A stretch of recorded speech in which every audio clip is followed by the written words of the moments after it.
Hello everybody, in this tutorial I'll show you how to get aluminum in Astroneer. This is a useful material and it is really used on all kinds of recipes. So to get it, you can get it on every planet which is in Astroneer, but you'll need to look into caves.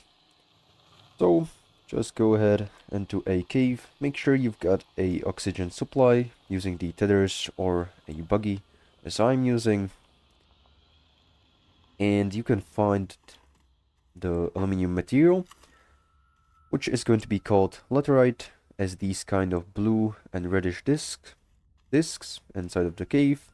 And by picking out your mining tool using the E key, you can just go ahead and aim and hold and drag to collect it. Once you hear a ping, it is going to be collected as a one Laterite. Now we can go ahead and head back to our base. Also, make sure you've got a smelting furnace at your base, because it is going to be needed to smelt the laterite into aluminum.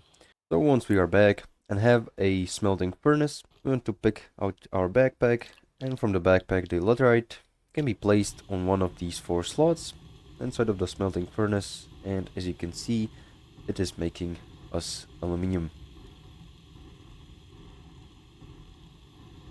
And once it's going to be done, you can just pick the aluminum from the top and place it into your inventory and craft some things from it. So this is pretty much all, how to get aluminum in Astroneer. Make sure to like and subscribe if you found this helpful, and see you in the next one.